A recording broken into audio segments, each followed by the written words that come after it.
செம்பாக்கத்தில் பாலஸ்தீனம் ரபா அகதிகள் முகாம் மீது தாக்குதல் நடத்தி அப்பாவி பொதுமக்களை கொன்று குவித்து வரும் இஸ்ரேலை கண்டித்து தமிழ்நாடு முஸ்லிம் முன்னேற்ற கழகம் சார்பில் கண்டன ஆர்ப்பாட்டம் நடைபெற்றது. செங்கல்பட்டு வடக்கு மாவட்ட தாம்பரம் அடுத்த செம்பாக்கத்தில் பாலஸ்தீனம் ரபா அகதிகள் முகாம் மீது தாக்குதல் நடத்தி அப்பாவி பொதுமக்களை கொன்று குவித்து வரும் இஸ்ரேலை கண்டித்து தமிழ்நாடு முஸ்லிம் முன்னேற்ற கழகம் சார்பில் வடக்கு மாவட்ட தலைவர் ஜாகீர் ஹுசேன் தலைமையில் நடைபெற்றது.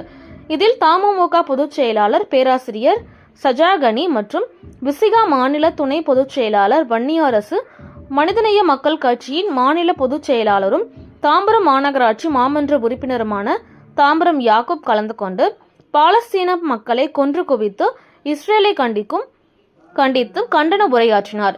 இதில் மாவட்ட பகுதி நிர்வாகிகள், தமுமுக மாவட்ட செயலாளர் பரூக் அகமது, தமுமுக பகுதி செயலாளர் முகமது இம்தியாஸ் உட்பட தமுமுக மாமக நிர்வாகிகள் ஏராளமானோர் கலந்து கொண்டனர்.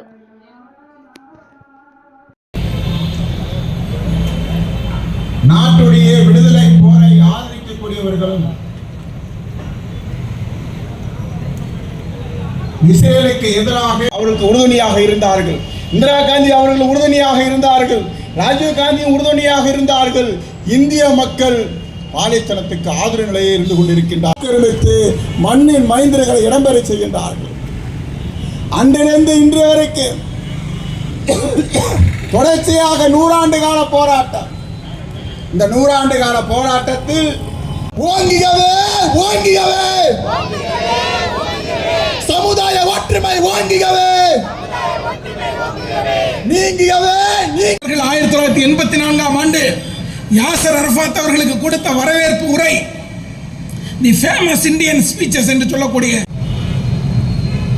டெல்லியில் இருக்கக்கூடிய நாளையோடு முற்றுப்புள்ளியை காண இருக்கின்ற தோழர் சொன்னது போல இந்தியாவை காக்க இந்தியா எழுந்திருக்கின்றது.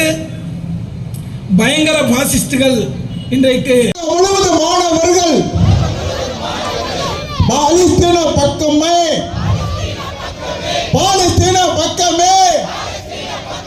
போராட்டம் வெல்லட்டும்.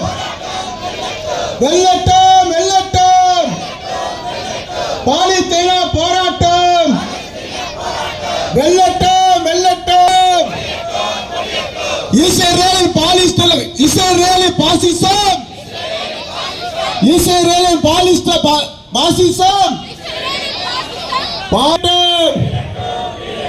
இந்தியாவின்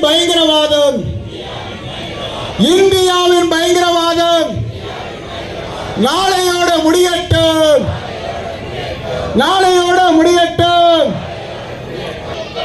காந்தி தேசம் உங்கள் பக்கம்.